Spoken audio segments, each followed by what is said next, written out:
Cuando les decía antes que somos unos herederos fieles y unos herederos respetuosos del siglo XIX, en el principio del siglo estaba investigando con la idea de la libertad individual, con la idea del libre albedrío también aplicado a la literatura, del rebelde, del romántico, de, como les he dicho antes, las atmósferas aplicadas a lo emocional, que ya Shakespeare había comenzado a investigar en teatro.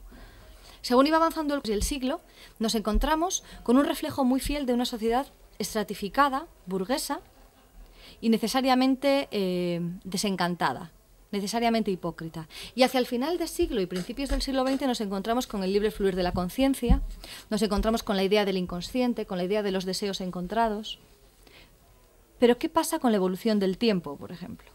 Mi gran obsesión dentro de la novela contemporánea es que en lo que hemos evolucionado, sobre todo por encima de ideologías y por encima de modos de vida, eso oscila, es que nuestro concepto de tiempo, nuestra percepción de realidad ha variado radicalmente en los últimos 15, 20, 30 años, incluso en los últimos 15. Tiene que ver, por supuesto, con las telecomunicaciones y tiene que ver sobre todo con un fenómeno que yo creo que el escritor valora insuficientemente, que es Internet. En el momento en el que surge Internet aparece la ley de la relatividad en la literatura, porque Internet hasta ahora va a cambiar muy rápidamente, pero es una herramienta que se basa principalmente en la palabra. Emails, pero también páginas web en las que hay contenidos, pero también foros en los que hay también contenidos, en los que nos encontramos con frases repetidas, con citas, con autocitas, con un buscador instantáneo, con el acceso a conocimiento que tiene una única clave, el código lingüístico. Mientras sepamos el idioma en el que se está hablando, entendemos, tenemos acceso. Ya no hay fronteras. Da igual que sea mexicano, paraguayo o español, nos podemos entender. Esa idea inmediata, instantánea y además de una comunidad lingüística era inconcebible hace algún tiempo. El mundo ha cambiado radicalmente y ha cambiado por lo instantáneo, porque todo es simultáneo. Y podemos concebir que al mismo tiempo que nosotros nos encontramos aquí, en el centro de Madrid, arriba, en otro lugar de Madrid, pueden estar ocurriendo cosas terribles o puede estar naciendo un niño. Pero es que en Madagascar al mismo tiempo puede estar ocurriendo, y en Sudán al mismo tiempo. Y esa idea de simultaneidad, que la asumimos como normal, no lo era hace algún tiempo. Teníamos la sensación de que el tiempo y el espacio tenían una cierta conexión. A espacio más lejano el tiempo transcurría más lento. Ahora no. Ahora el espacio y el tiempo se han fusionado. Y esto, que nos resulta tan obvio en la realidad, en la novela no se ha hecho. No se ha evolucionado en ese sentido. Continuamos con historias lineales, dando por hecho que como el cerebro cuenta historias de forma lineal y la novela principal, como sigo diciendo, sigue en el 19, ha contado historias lineales, superpuestas, entrelazadas como queramos, no podemos inventar otra cosa. Yo creo que sí, y es el reto que les lanzo siempre a mis alumnos. Me dicen, ¿y cómo yo? Cada uno tendrá que buscar su camino. Pero si no estamos hablando de verdad a la hora de innovar la literatura, si no estamos hablando de una reflexión seria acerca del tema que parece que nos apasiona a muchos, ¿no? Del que muchos vivimos, a mí me parece que estamos cometiendo una especie de fraude. Y ese fraude no tiene que ver tanto con los lectores, tiene que ver con nosotros mismos y tiene que ver con una etapa literaria que se puede prolongar muchísimos años, acompañada por éxito comercial y por ninguna innovación literaria.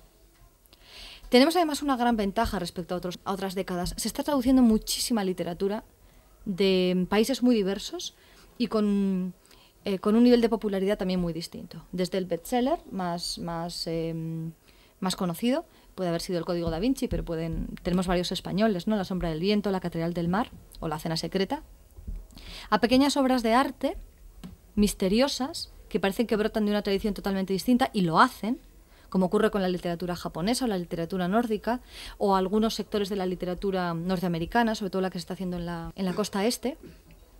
Y todo esto está conviviendo al mismo tiempo con autores de generaciones muy distintas y con niveles de comprensión de lo literario muy distintas. Para el público en general, un libro es un libro es literatura. Cuando se venden libros, dentro de los libros entran jardinería, autoayuda, ensayo, bestseller, novela literaria, novela muy literaria. Sin embargo, los que de verdad amamos la literatura, sabemos perfectamente distinguir qué es una novela medianamente buena de que es una novela que nos gusta, pero bueno, en fin, pues no va a ninguna parte. A mí me preocupa que eso sea tan minoritario. Me preocupa que estemos dando por bueno lo que únicamente es mediocre o lo que en algunas ocasiones es malo. Estamos perdiendo una capacidad crítica porque la crítica más importante que se está realizando ahora sobre los libros es el boca a boca y sobre todo es la presencia dentro de librerías, dentro de centros comerciales. La labor de José Luis como crítico, por ejemplo, sin duda cuenta menos para el lector habitual, el lector no profesional, que las torres de premios o de libros que se encuentra en cualquiera de las librerías o centros comerciales que conocemos. Si hay muchos, ha de ser bueno, por narices. Algún éxito tendrá. Y si tiene éxito, si se vende mucho, también ha de ser bueno. ¿Qué nos está provocando eso a los autores? La reacción inversa. Si no vendemos, somos buenos. Somos la élite, no nos entienden. Me parece que tendríamos que luchar por un equilibrio intermedio, por la sensación de que se puede llegar a una buena difusión con una calidad literaria interesante. A eso, o para conseguir eso, hay que enfrentarse a las editoriales, que continúan considerando como la televisión que el público es tonto, que el público busca algo ya machacado, busca algo instantáneo e inmediato. Yo creo que no, y además creo que tengo razones para ser cada vez más optimista, ¿no? Porque se están produciendo cada vez más movimientos de reacción en todo, frente a la publicidad estúpida, frente a los programas estúpidos, frente a la literatura estúpida. Me da la sensación de que hemos tenido ya suficiente saturación. Yo he dicho antes, he comenzado casi diciendo que me crié en una biblioteca porque en mi casa había muy pocos libros. Y para la gente que ha tenido pocos libros, tener muchos ya es una riqueza. Bien, ya tengo muchos. Vamos a empezar a elegir ahora bien. Ya no necesito atracarme de cualquier cosa. Ahora puedo elegir jabugo y beluga. Ya puedo saber qué es lo que quiero y qué es lo que no. Y en eso hay que educar a otra gente, creo yo. No tenemos por qué aspirar que todo el mundo sea escritor y que todo el mundo sea un lector exquisito. Cada uno tiene absoluta libertad para elegir. Y porque no se lea no pasa nada. Nadie se ha muerto por no leer. Por lo menos libros. Y asumir que esa labor no se puede dejar a un ministerio, no se puede dejar a una administración pública. Hay una responsabilidad social del escritor. Esa responsabilidad social no tiene tanto que ver con que se manifieste en contra de una guerra, que por supuesto es justo y ético y puede hacerlo como una persona sensata y humanitaria, pero es que su responsabilidad principal está con su oficio y está con su arte y está con la defensa real y no una defensa únicamente teórica y absurda de un lugar determinado del escritor. Yo he escrito varias novelas, he escrito también varios libros de ensayo en los que abordo temas que me preocupan a nivel personal y también a nivel social, y distingo, me parece que bastante claramente, una preocupación de otra. En la preocupación literaria está principalmente la preocupación por la ignorancia y la preocupación por estar creando generaciones jóvenes y bien formadas sin una capacidad analítica del ser humano, sin una capacidad psicológica, sin la idea de complejidad. Todo es simple, todo se puede explicar, todo es racional, todo es inmediato, todo es accesible. La vida no es eso. Y ya que nos lo están diciendo por otro lado, la literatura puede ser un buen camino para comenzar. Yo creo que les llevo aburriendo ya demasiado tiempo, de manera que... Pues muy bien. Muchas gracias. Y un poco ya la has esbozado durante la charla y en su libro sobre las Bronte y todo esto.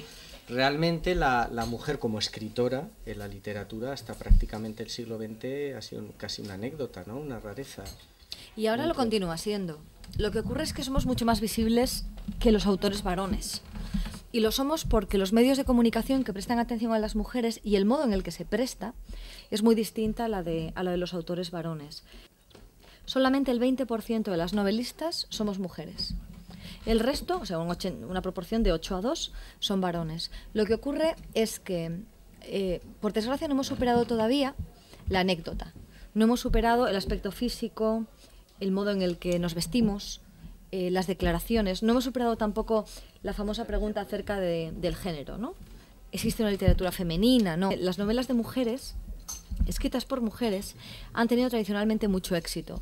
Las Bronte fueron... Gracias. Las Bronte fueron bestseller en su época, antes de que muriera Charlotte, la última, porque murieron muy jóvenes. Y está ocurriendo ahora algo similar también, que no refleja la importancia real que tiene la mujer en el mundo literario. Hay muchas agentes literarias, hay un gran número de jefas de prensa, pero eso es la parte de empresa.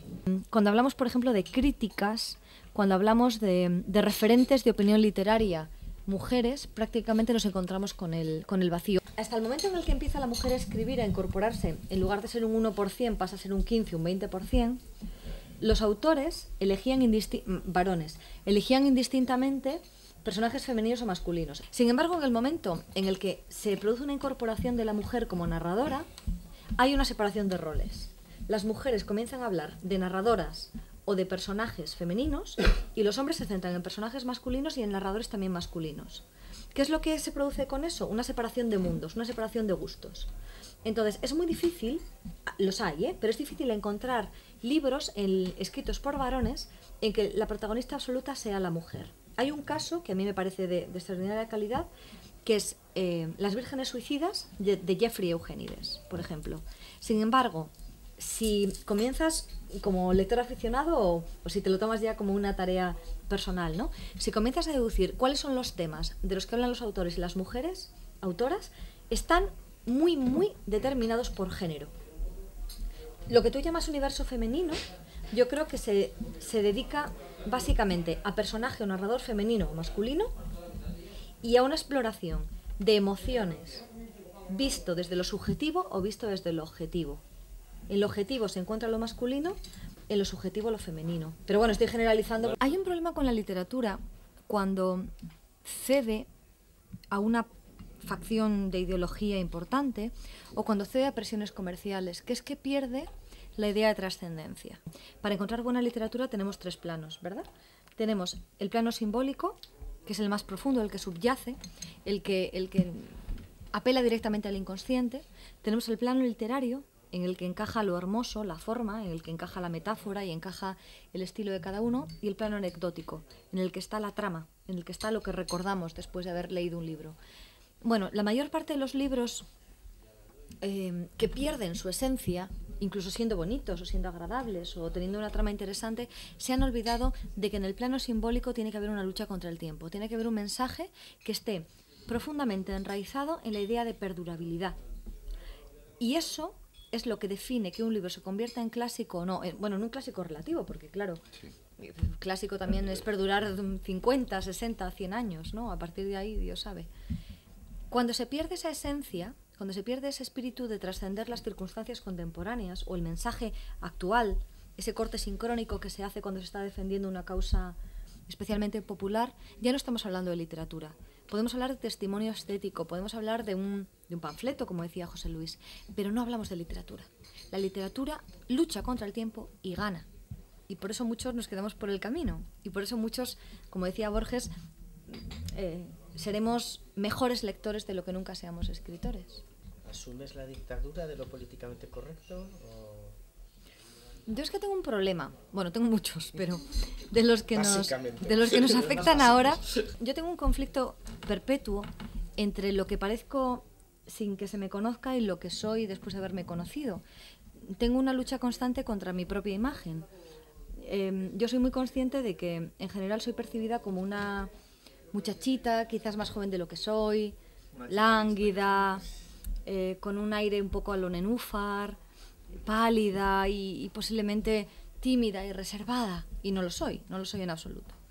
Entonces, partiendo de eso, yo no tengo una lucha ni a favor ni en contra de lo políticamente correcto, salvo que sea hipócrita. Es decir, cuando ya hablamos de la hipocresía, cuando hablamos de defenderse de una realidad que nos duele, ahí es otra cosa. A mí me importa, por encima de lo políticamente correcto, la sinceridad y llamar a las cosas por su nombre. No sé si es por la parte vasca, por la parte gallega o porque ya también me he hartado de andar con paños calientes. Entonces, existen muchos puntos, especialmente en los artículos, menos en la novela para mí, en los que yo me gustaría decir algo, y me gustaría decir algo fuera de lo que escucho constantemente. Una de las tensiones que yo he mantenido siempre en mi vida es lo que me decían que era la verdad o la realidad y lo que después yo iba percibiendo. Antes lo hablaba en esa gama de grises, ¿no? Bueno, pues ahora puedo hablar de distintos focos. Entonces, lo políticamente correcto hoy no tiene ningún tipo de sentido. Intento no ofender, intento que nadie pueda pensar que estoy movida por el resentimiento, por la cólera. Hay veces que sí. Hay veces que me mueve la ira, las obras. Uf. Pero en general intento que la opinión que yo tengo se vea validada por una cierta objetividad. Y en la objetividad lo políticamente correcto ya no está. Lo políticamente correcto contempla constantemente al otro como enemigo, al otro como alguien que puede atacar, que puede dañar, que puede doler. Has hablado mucho de novela. Quisiera que hablas un poquitín de poesía. Yo tengo únicamente publicado un libro de poesía y me animé a publicarlo porque me lo sugirió Ana María Moix, que era una persona que a mí me merecía y me sigue mereciendo muchísima confianza. Tengo una inseguridad crónica respecto a la poesía porque yo creo que soy una buena plasmadora de tramas, una buena narradora, por lo tanto. Y eso se opone, en cierta medida, al concepto contemporáneo de poesía, en el que hay una impresión, en el que hay una subjetividad absoluta, en el que no hay un hilo narrativo, hay un hilo emocional. Entonces, en la presentación que me hacía José Luis, hablaba de un contrapunto entre intuición y racionalidad. En la poesía es donde encuentro que me pesa profundamente la parte racional. Y luego además, en fin, esto es ya cotilleo, pero durante 3 años salí con un poeta. Y eso condiciona. Eso... ¿Y por qué haces poesía épica, entre comillas? Pues porque algo hay que hacer. Porque hay que luchar por ello. Bueno, pues, ¿por qué épica? Porque yo creo que sigue haciendo falta héroes. Y por otro lado, porque la épica esconde un hilo narrativo. Por lo tanto, me resultaba más sencillo. Tengo un segundo libro de poesía en el que no hay trama, sencillamente hay una hilazón narrativa, pero entre distintos poemas. Pero los amigos de mi exnovio me convencieron de que era nefasto. No sé si... bueno, teniendo en cuenta sus trayectorias, no sé si hacerles caso. Pero en realidad me afectó. Es decir, hubo... Yo, que en casi todos los sectores de mi vida soy una persona bastante segura y bastante asertiva, y en la literatura ni digamos, más chula que ni que fuera de Bilbao. Pero en cambio en la poesía tengo esa inseguridad crónica. Bueno, ¿y tus alumnos qué nos cuentan? A ver. Y yo recuerdo del curso un tema que me apasionó, que creo que fue la malformación de estos cuentos intemporales, ¿no? Los de hadas. Sí, los que llegan a conocer las nuevas generaciones a través de Disney, ¿no? Y que tienen... Sí, esa es una obsesión personal. No, yo tengo mucha manía de Disney. Interesantísima, creo, ¿no? Además, va a ser bonito el contraste porque hace un mes estuvo Luis Alberto de Cuenca, que es admirador de Disney. O sea, que es interesante tener... Claro, pero es que es varón. Es varón. Entonces... tener los dos... Es que además ahí tienes que ver cada uno el pensamiento de cada uno. Claro, vamos a ver. Defiende los viejos valores. Las princesas son todas guapas y buenas y luego... Y clic, clic, clic, clic. Sí. Parpadeantes, sometidas. Sí. En los cuentos de hadas hay 2 grandes temas, y esos 2 grandes temas se definen por género. Es decir, tenemos, no hablo de los mitos, porque los héroes de las sagas, los héroes de las leyendas, Beowulf, Roldán, el Cid, están pensados a un público en general y a un público, al pueblo, que escuchaba en la plaza la glorificación de unos valores determinados. Pero en los cuentos de hadas, que estaban reservados a lo íntimo, al seno de los hogares, había también 2 modelos muy poderosos de identificación. Estaba el masculino, que era pues, desde el gato con botas hasta Juan sin miedo a Pulgarcito. Son casi siempre historias de superación. Amigo, pero en el caso de los cuentos de hadas dedicados a las niñas, era otra historia. Donde hay una princesita, donde hay una princesa protagonista, siempre hay un modelo de conducta. Un modelo de conducta para el éxito, que era, si haces esto, tendrás éxito. ¿Qué era el éxito? Casarte. Porque el modelo económico, el modelo social, se basaba en que la mujer dejara de ser una carga para el padre y comenzara a ser productiva para el marido. Y ahí era donde estaba el truco. Entonces, a mí me encantan, me gustan muchísimo, pero me parece que están totalmente desfasados, porque los valores que ahora se inculcan a las niñas, en general y en España, no suelen ser cariño, cásate, suelen ser otros. Entonces, de pronto y en muy poco tiempo, la mayor parte de la base de los cuentos de hadas se nos han quedado desfasadas. No todos. Por ejemplo, todos los pasos de transición de madurez que se encuentran en La Bella Durmiente, que se encuentran en Blancanieves, pero no en Cenicienta, nos están hablando de la superación de un cambio físico y de un cambio que no sabe muy bien cómo llevarlo de la niña. Pero la mayor parte de los cuentos de hadas son una guarrada absoluta. Es decir, te hablan de, en el caso de Cenicienta, es chica busca chico, y es la de cariño. Tú cuando vayas a una discoteca, conoce a un chico, dale un poco lo que tengas que dar y déjalo con las ganas. Que ya vendrá, ya te vendrá a buscar. Si tiene interés, te vendrá a buscar. Que es lo que hace el príncipe haciendo el panoli con el zapatito de casa en casa. Hasta que encuentra a la chica que le gusta. Claro, mientras tanto, se beneficia a las 2 hermanastras. Es decir, el príncipe no tiene demasiado claro cuál es la chica que realmente le gusta y Cenicienta es la tercera elección. Entonces, eso no importa dentro del cuento de hadas porque lo que importa es el fin. Son totalmente maquiavélicos. Lo único que importa es qué consigues. No importa a costa de quién. Y además el malvado o la malvada es castigada sin ningún tipo de piedad. Hay un libro muy interesante que ha escrito Sheldon Caston, que te interesaría además, porque habla del desarrollo de roles en los niños. Se titula La bruja debe morir y habla de la crueldad dentro de los cuentos de hadas como necesaria. Es imprescindible que la bruja se muera. Es imprescindible que el logro acabe totalmente descuartizado, destrozado, en el horno, como sea. Porque esa idea del horror no supera la que los niños piensan que tiene que merecer el malvado. Si tienen ustedes niños alrededor, hijitos o lo que sea, y les piden que se pongan su propio castigo, generalmente van a ser mucho más crueles de lo que se merecen. La idea del bien y del mal está un poco descompensada, y los cuentos de hadas obedecen a ese esquema. ¿Qué hace Disney con toda esa historia? Primero, le pone rostro, que es algo terrible, porque Cenicienta antes era la niña a la que se le contaba el cuento. Ahora es una muchachita, estilo años 40, con un vestidito azul maravilloso. Pocahontas, que era un cuento que apenas se contaba, pero pues es Naomi Campbell. Lo mismo ocurre con La Bella y la Bestia, lo mismo ocurre con Aladín, lo mismo ocurre con... Entonces, primero, le ponemos rostro a un cuento de hadas que antes era universal. Y después se asocia a una serie de valores bastante conservadores, bastante ñoños, siempre con un final feliz que prevalece por encima de cualquier otra historia, y privilegia especialmente la belleza. Y un canon de belleza muy rígido. Porque lo que en el siglo XVIII era ser una chica muy guapa, ahora no lo es. Basta echar una ojeada por el Museo del Prado, ¿no?